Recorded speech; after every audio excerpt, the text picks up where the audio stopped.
Welcome to Letterbox Book Club. My name is Claire, And I'm Mackenzie. and today we will be discussing Assassin's Blade by Sarah J. Maas, the prequel to the Throne of Glass series. If you want to say anything. Just the awkwardness. Sorry. Sorry.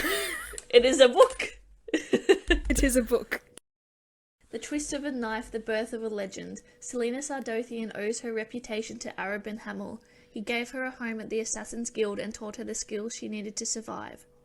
Arabin's enemies stretch far and wide, from Adalan's rooftops and its filthy dens to remote islands and hostile deserts. Selena is duty-bound to hunt them down, but behind her assignments lies a dark truth that will seal her fate and cut her heart in two forever. Love that. Thoughts, feelings, emotions. Kenzie.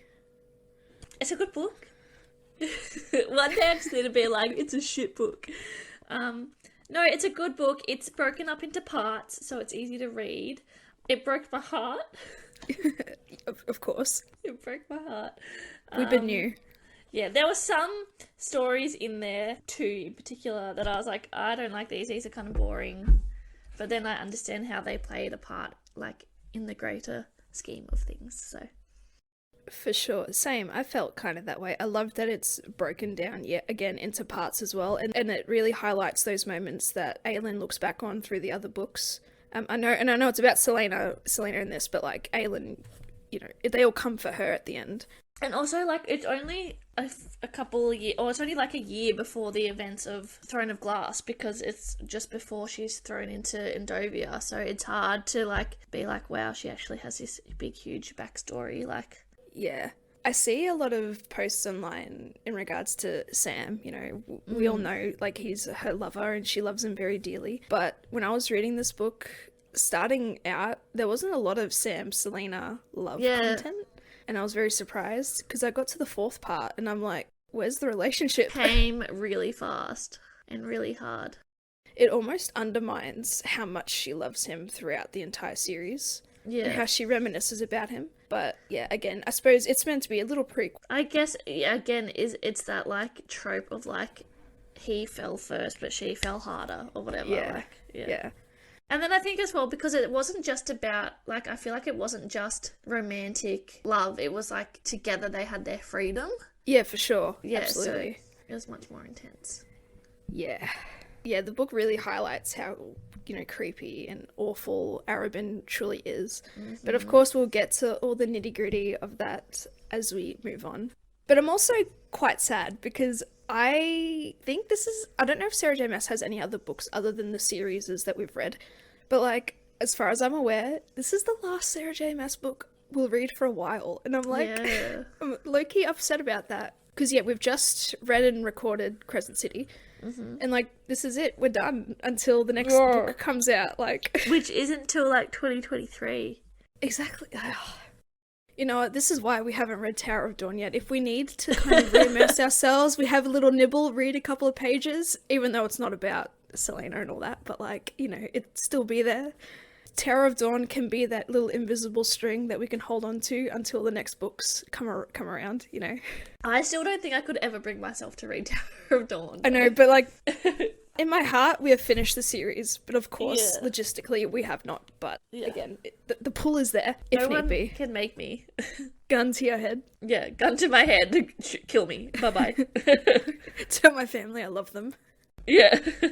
But yeah, I don't know if Sarah J. Maas has written any other, like, individual books or other series. But yeah, so far, like, this is it. And yeah, it saddens me a little bit. Her story is over for now.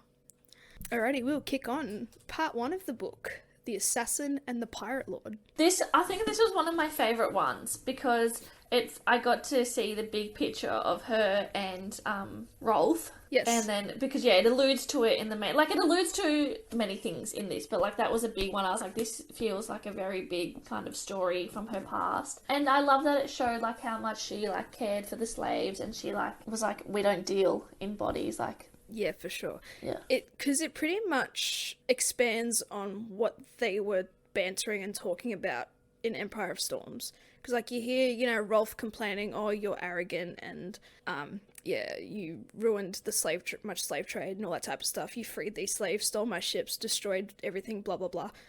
at 16, mind you, firstly, and opens up that picture Yeah. in Empire of Storms. We now know what it meant and how it affected him and all that type of stuff. Yes. But also, as well, it really gives also more backstory of Arabin as well. Yeah, for sure. But also in the beginning of this part, it starts off as like a meeting with Yep. Arabin and his assassins. Ben recently died, and we learned that Selena had quite the relationship kind of with him as well prior. And in the beginning, it came across as enemies to lovers between Sam and Selena, because they were kind of like, I don't know, rile each other up. But I suppose at the end of the day, Banter. if you're working, with one of the greatest assassins, or for one of the greatest assassins, you got to keep each other in check in terms of skills and stuff. So perhaps it's I just don't that know. type of Do you attitude. reckon Arabin's ever killed someone though, or if it's very like Charles Manson vibes, where he just sends people out to do his dirty work? I feel like So he can be like, I haven't killed anyone. I'm innocent. I get that vibe. Yeah. Absolutely. Always, sending somebody else. His hand has never seen blood or felt blood. Never done of a another day of person. work in his life. Nah, he has the softest hands. But yeah, back to Rolf and all that. That's all good. Nah, I the one that diverted. But yeah, and at this point, Selena is 16 years old, Sam is 17 years old, Arabin, we established, is like about 30. 30 odd.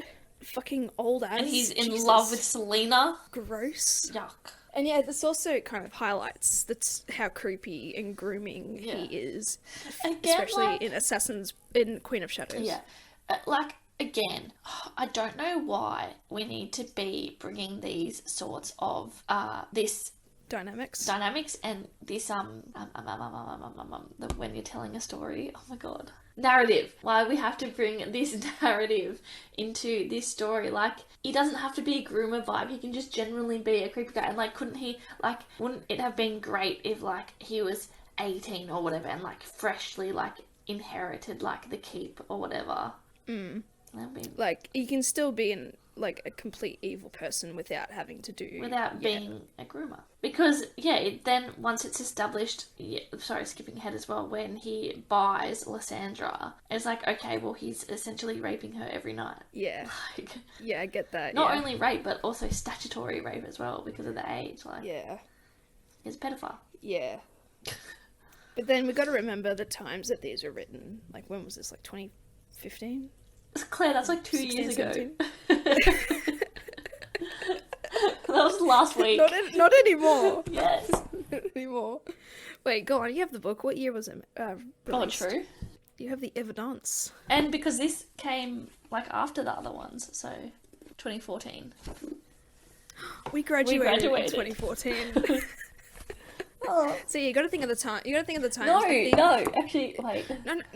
No. Fantasy writing, like, like Game of Thrones, etc. Like, I know it's weird to say, but I think especially this day and age now, like future fantasy going forward, like they're definitely going to try and stamp out that type of thing Hopefully. because like we don't need it. While we're at it, let's stop having 500-year-old men date 19-year-old women. You can be immortal and you can be 20. It's fine.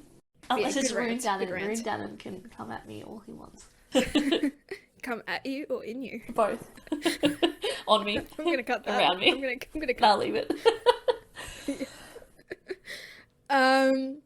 Circling back to the point of this part, that was a great rant though. Yeah, much appreciated. I feel like we've had a similar conversation in a different Throne of Yeah, Glass related definitely. episode, but always good to re-highlight that our views have not changed. And yeah, it was good. I think there was a parallel in Kingdom of Ash to this because Sam maneuvered the catapult, Yes. like moved it with his hands, and then Selena or Aelin did the same thing. Yes. But yeah, so that was a cool moment. And yeah, I was expecting Sam and Selena to be like already secretly dating because of how but no, it was like genuine like jealousy and kind of fighting for the, assassin master's attention almost. So I was a little bit disappointed in that because I thought they were going to be like in love off the bat, but it took a while. And as you said earlier, like it felt a bit rushed and yeah, it just seems to undermine her love for him in the series moving forward. But yeah, interesting but not surprised that Arabin was really into the whole slave trade thing. But yeah, it just goes to show he's only down for the profits. But I love in these types of books as well, like Yeah. business buzzwords like investment, profits, and like it's like, get down to the nitty-gritty absolute business model of it all. It's just so funny to me. I was interested, I think it may have been mentioned in the series, but I may have forgotten that Sam's mother was a courtesan herself. So Sam's mum was a courtesan as well herself, and I think it said that if Sam didn't go to Arabin, he would have been trained to be a courtesan himself, just like Archer Finn. Arguably, Sam would still be alive, perhaps, because I don't think the courtesans and the assassins have any real interaction other than the process of buying them. That sounds so gross. Yeah. And paying for their services, you know. Ugh. But hey, I mean, if Sam was a courtesan, he'd still be alive. No? Yeah, exactly.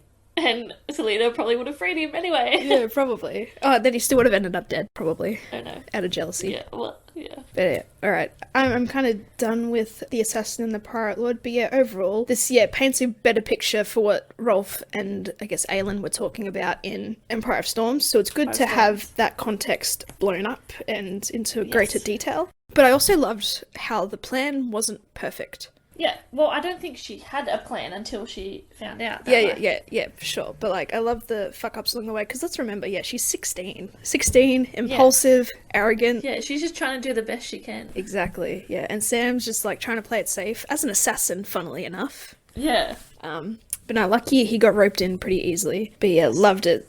The freeing moment, just destroying the ships, and the catapult was just fantastic. Kicking Rolf's ass in their little spa was great. Because again, she is 16 and he's an old man. Exactly. She is so powerful. Alrighty, moving on. The assassin and the healer. This part surprised me for obvious reasons. I was not expecting Irene to be in this book or mentioned at all. So, I read this before I knew about Irene. Okay. So I was like, okay, cool healer, and then I found out about Irene, and I was like, wait a damn minute! Yeah, was there, in Kingdom of Ash, was there an acknowledgement of, like, a past knowing between Irene and... Yeah, I think because she had the note from her or whatever. Okay, yeah. And, like, Kale knew, like, Irene had, like, told him about... Yeah, we met a girl. The, like, assassin. The assassin, and so Kale knew that it was Selena. Oh, nice. Selena has all these bloody connections. Yeah, doesn't she? But yeah, again, I was incredibly surprised. I'm like, what? How did she end up here? I thought she just grew up in the Torres Sesme or whatever. Torres Sesme. And yeah, I thought, she was just in Tower of Dawn and then in Kingdom of Ash, but no. It goes to show how many journeys Selena has kick-started other than her own. Like, I know I kind of just said that with how she knows so many people, but like, everyone's journeys, meeting her was their pivot moment almost. Yeah, meeting the 16 to 18-year-old. Yeah. I think, now that I think about it, it's quite fantastic how it comes full circle to the end of the series as well. But then, like, I wonder if Sarah was going to release this anyway, or if people were just like, no, like, we want more Selena, like, or we want more, like, Sam or whatever, and then she's like, oh, I'll release this then, and then just, like, came up with the backstories. Perhaps. Yeah, I'm not entirely sure. Because you don't need it exactly. Like, yeah, it gives you the more insight into Sam's story and Rolf's story and stuff. Yeah. But in the grand scheme of things, you don't really need. No, it's not overly, like, saturated with backstory. It's very subtle. But yeah, again, like, I think... Or maybe it was something planned all along. Because, yeah, again, she really honed in on the... Emphasized, like... Because Rolf, emphasized the whole... Oh, she stole my slave... Freed my slaves or whatever. Yeah. Perhaps that was something that needed to be enlightened a bit more. Because it was such a bold sort of piece of dialogue and narrative, but... Such a bold departure. But no one else really knew the context about it, because only the characters knew about it. But yeah, I don't know. Yeah. But yeah, so the assassin and the healer, essentially, it's just a real training moment. It's like a character development moment for Irene, like... teaching her how to be strong and fight and follow, the path that she wants, and wasn't sure if she was good enough to be trained in the Torres Sesme, whatever the hell. I'm never going to get that right. And then obviously there's a moment in an alleyway where Irene is approached by a bunch of hooligan guys, more undertones of what's about to happen. And then obviously Selena saves her life while also turning it into a training session and blah, blah, blah. So good for her, I guess. Again, it's weird, like, it's a character development for a character that we don't really, chronologically don't know about till later on, but... But then who ends up becoming quite important? Yeah. Again, like, though, was that planned, or...? Maybe this was the push to get people to read Tower of Dawn. Yeah. Irene's in Assassin's Blade, you just have to read Tower of Dawn. I wonder if she knows, like, the discourse between, like, people like, I hate Kale, I'm not reading it. Yeah, possibly. Maybe this was the nudge they need. Could you imagine oh no. Was this written before or after Tower of Dawn? I don't know. Before. Okay, because what if, Irene... Because I think Throne of Glass and this was published at the same time. Okay, because I was thinking, what if, Irene was just like a throwaway person to then train off, into the other southern continent, a future contact for whatever. And then, she starts writing, oh, the healers are over there. Oh, we can bring Irene back. I don't have to create a completely different character to fall in love with Kale, But I don't know.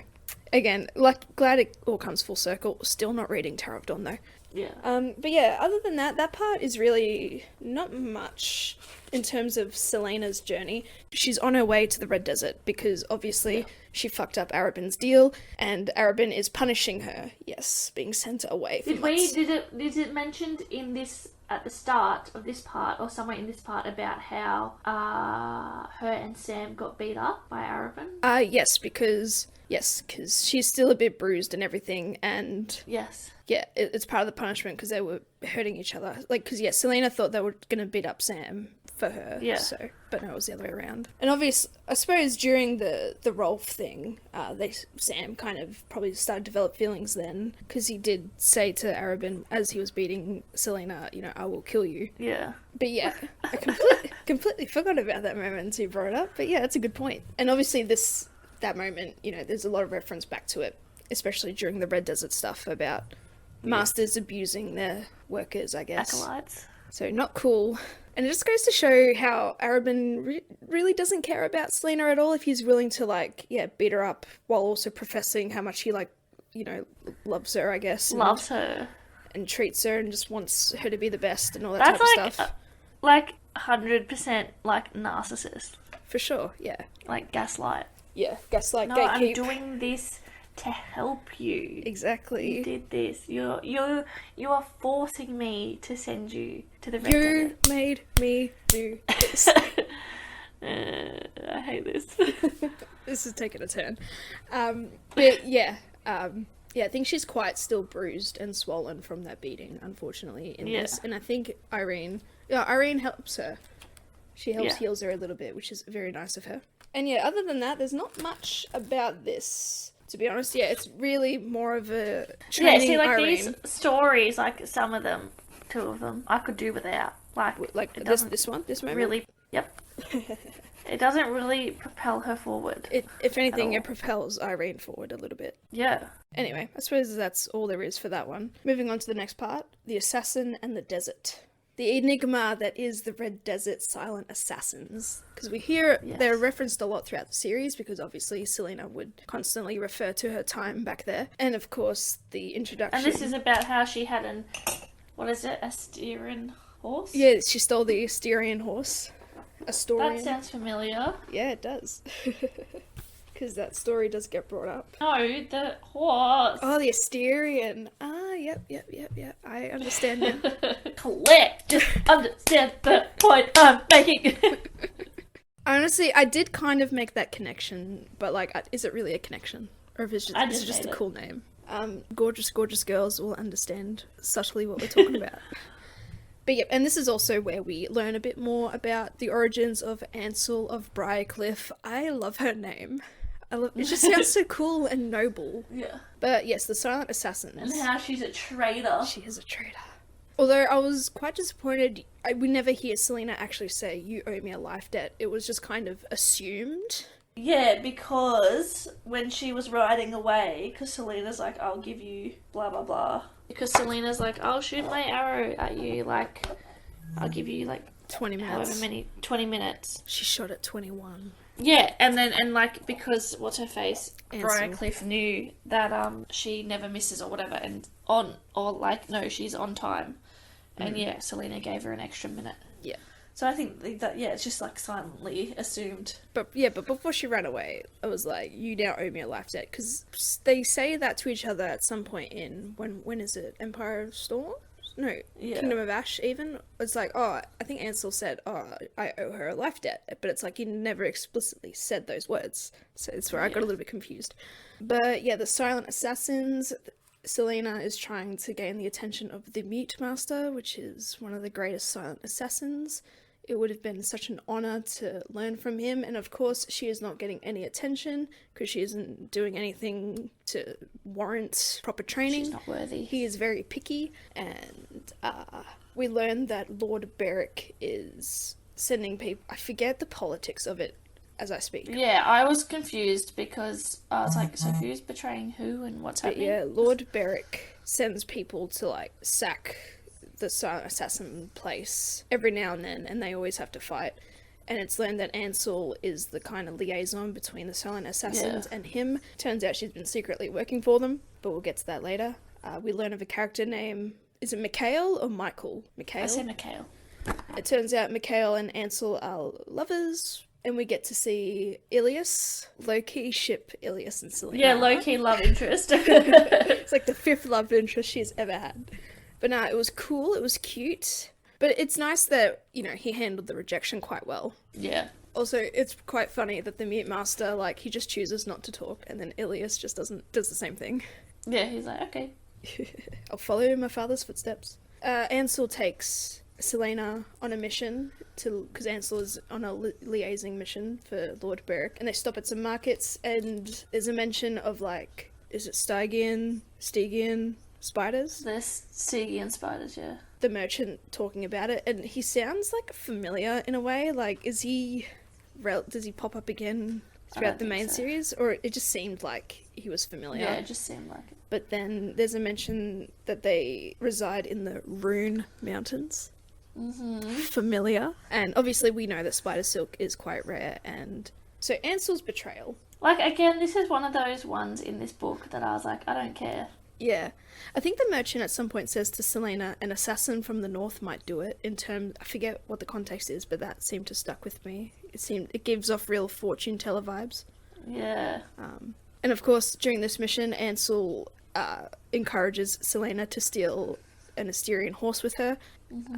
Cassida, so that's fun. We understand that reference, because that is then, referenced again. Yeah. A very throwaway moment, though, when she's like, I had an Asterian mare. But every time she mentions it, everyone's super impressed. They're like, how did you do that? And now we know how she did it. Technically, it was Ansel's idea, so that's not great, stealing somebody else's credit. But also, that whole moment, is the reason why the Mute Master gained interest in her, because she did something so bold. And then, of course, Ansel then becomes jealous of gaining that attention and takes the opportunity to betray the silent assassins. She kills Mikhail, which, rip, dude. Like, yeah, why? Because they probably tried to stop her, and she was about to kill the Mute Master, but of course Selena saves him, and then back to the whole, I'm gonna give you 20 minutes, she fires at 21, Ansel takes the L, and she reveals, the Mute Master explains Ansel's proper backstory, because she claimed that she was the last heir of the Briarcliff nobility, I guess, but then that's not true. I just forget what her actual backstory is. Goes to show how much I've actually paid attention. I finished this book in a day, but a lot of it was just skimming. Yeah, but then, Selena uses her name in Queen of Shadows. Yes. Yeah, in the fighting pits, as like a sign, like, I need your help. Because, like, why would I use your name?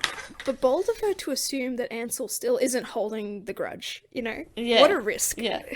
Well, I think the life debt, like... Yeah, perhaps. Yeah. Again, those words were never explicitly said, but that's okay. I'm over it. And, and then Selena goes back to Rifthold and to the Assassin's Keep and her punishment has been served, I guess. She's been sent back. All is well. Assassin of the Underworld is the next part. Selena's just arrived back in Rifthold. She learns that Sam has been... taking the L. taking the L, taking the Lysandra. And Oh, yeah, yes. this is, yeah, Lysandra has made an appearance. Oh, I had to not like her in this. She is my I girl in the know. series. She is the real. It just goes to show how much growth she's had.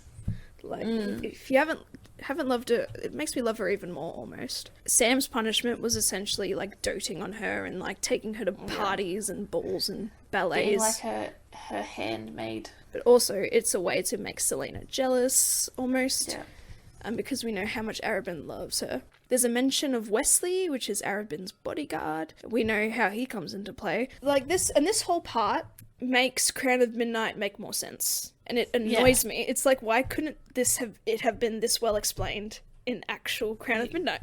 Crown of Midnight, yeah. I've been going on this time so confused about, like, I'm not really caring who this Wesley character is or the meaning of Lysandra knowing this information. But yet, now I have absolute clarity, which it shouldn't happen, I don't think. It should have been, but that's just me. It should have been explained. And I think this is the part where it becomes a bit more of a love-hate relationship between Sam and Selena, because they both have feelings for each other, but like they don't want to admit it, but like she's jealous that has to dote on Lysandra. Yeah.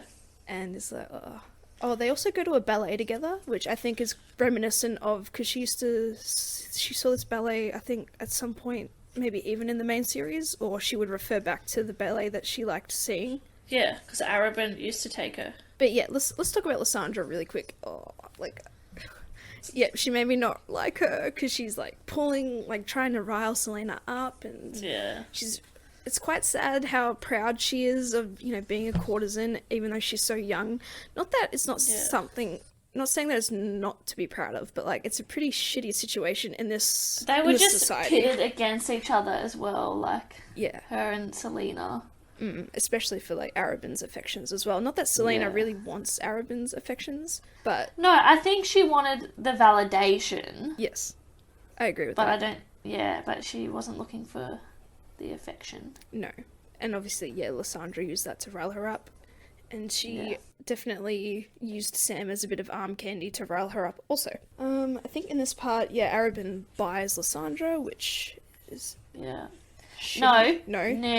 That's at the end. Yes, but because Selena she buys herself and Sam's freedom. Yep. And then Arabin uses that money to buy Lysandra to prove that, like fuck you, like your money means nothing to me.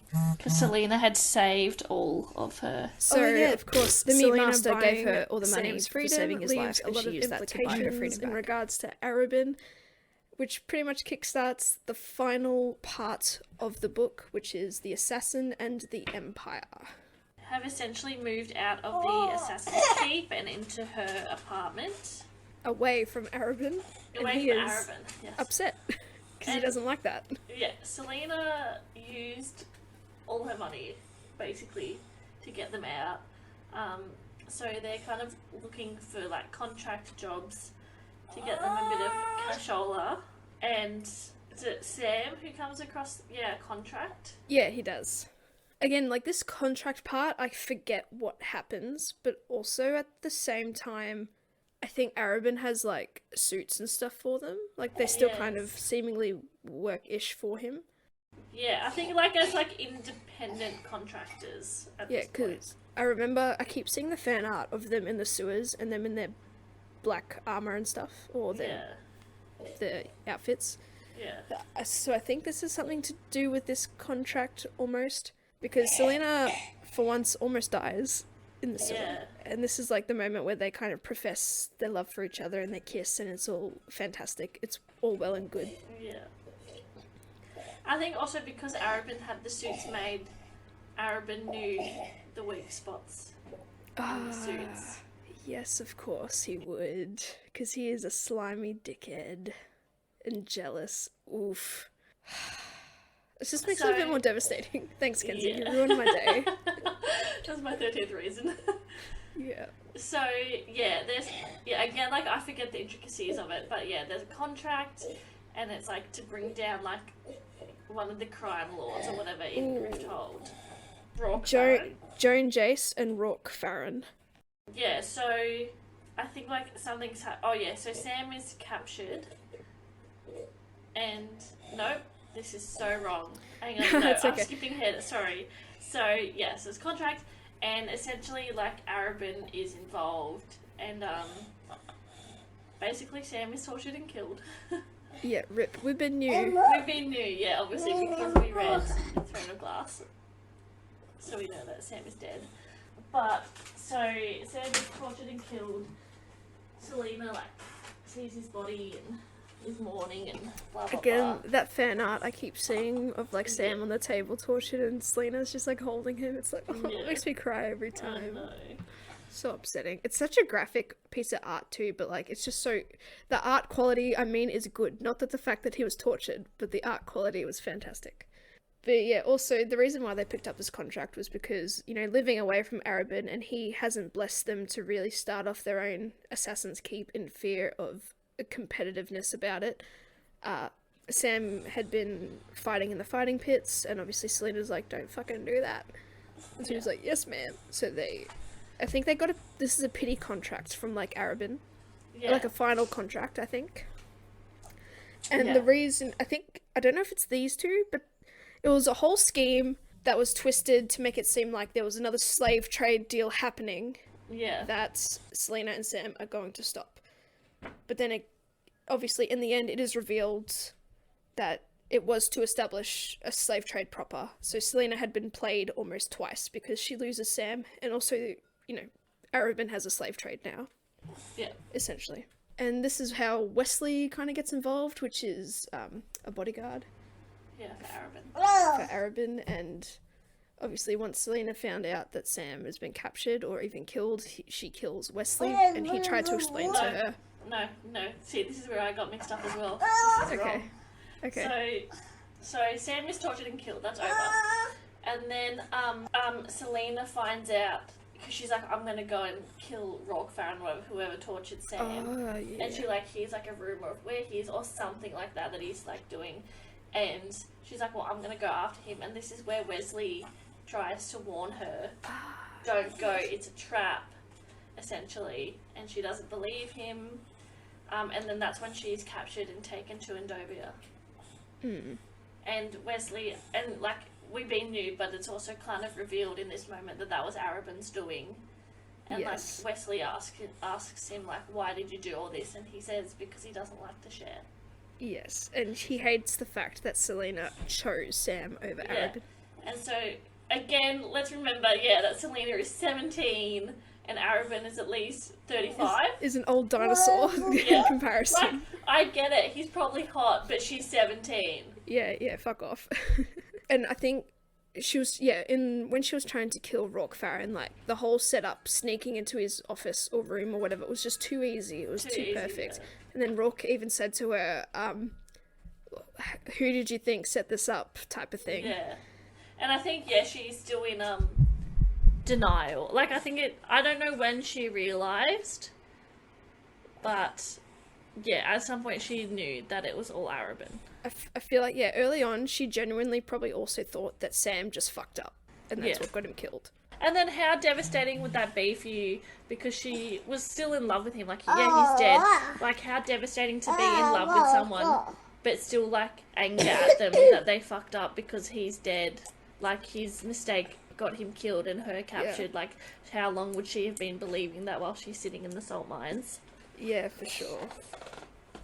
He was desperate. He was like, just give me one more contract. And all it takes is like that one more thing to get you Yeah. killed. And obviously this also works in Rockfarren's favour because Arabin got like Joan killed or whatever, or like maybe Sam did kill him, I'm not too sure.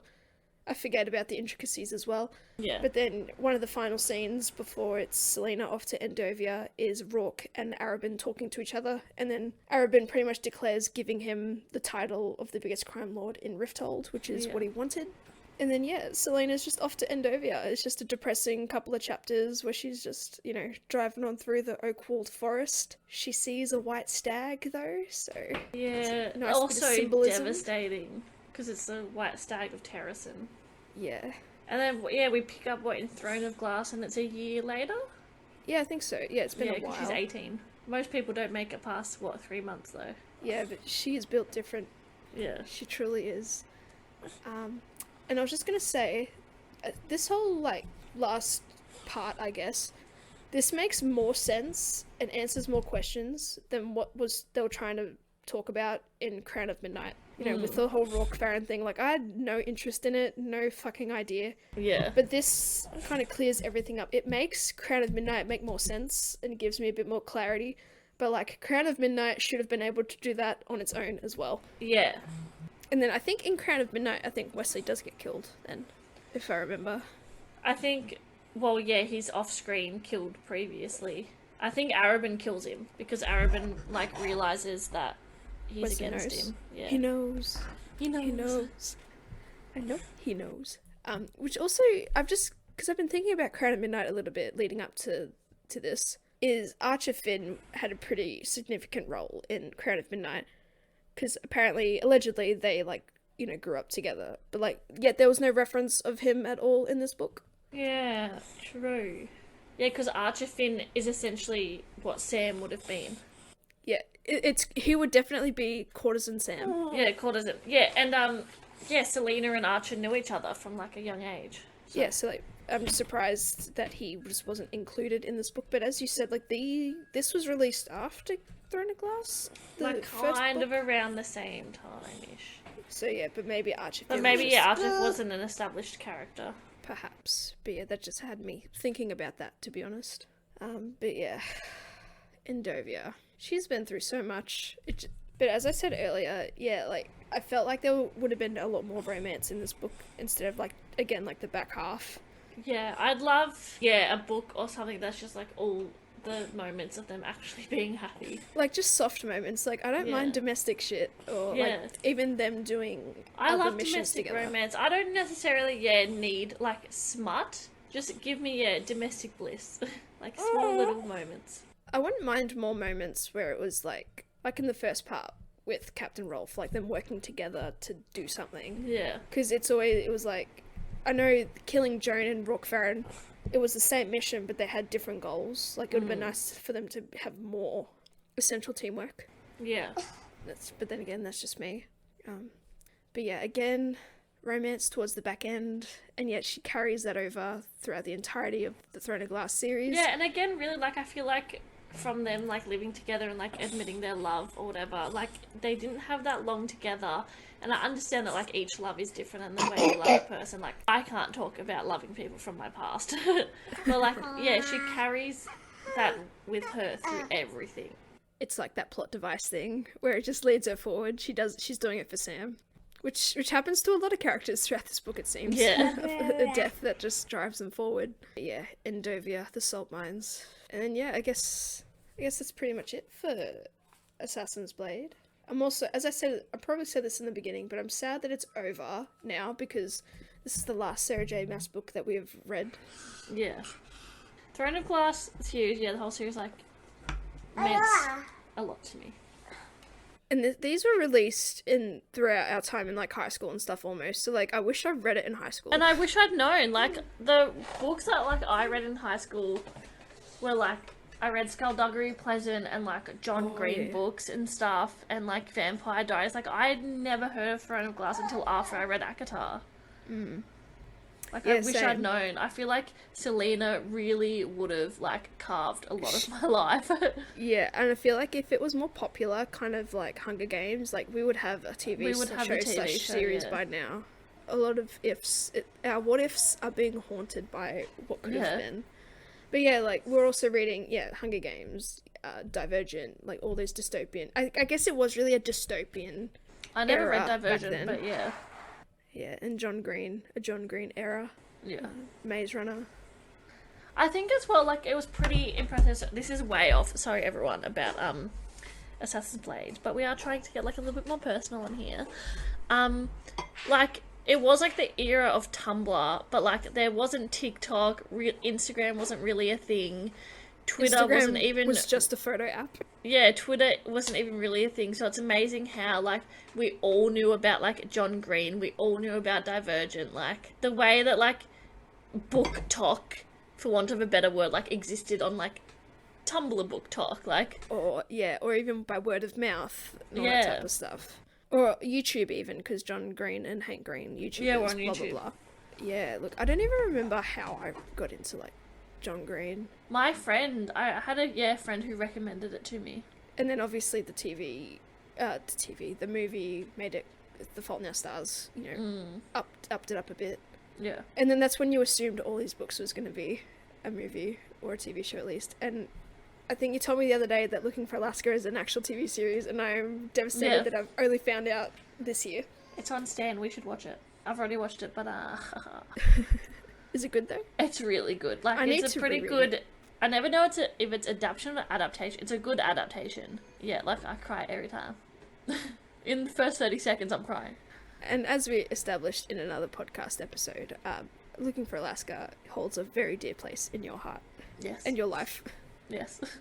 Yeah, even Hunger Games, like, I knew of it from a friend because Mockingjay was, like, going to be released within a few months. So I was like, oh, I better get on it. And then I liked it. Yeah, I feel like I didn't read even the Hunger Games until late in the game as well. And now it's the Fae era. Now a lot of Fae books. Yeah. I so wish that I could have read it in high school, or at least when I was like 19, 20, 21 almost. Yeah. It would have been so good. But yeah, I guess if there's nothing else to really say or discuss, that's it. That is okay. Thank you once again, everybody, for listening. Keep an ear out for the next one. The next one should be the Crescent City series. And then we'll be completely done with Sarah J. Maas until there is another book. Also, keep us in your thoughts as we mourn the end of Throne of Glass. Yeah, for sure. Yeah, I'm devastated. Like, I'm never... Like, I don't know if I'll ever reread it. I'm not much of a rereader. I reread it, but I never reread Kingdom of Ash because I was like, I can't. Like, if I do that, then that's like the full closure. Yeah. Look, maybe I might try and reread Crown of Midnight at some point because I have this extra clarity now about what's going on. But yeah, I don't normally reread. I'm a one and done, and I read to forget most of the time. Yeah.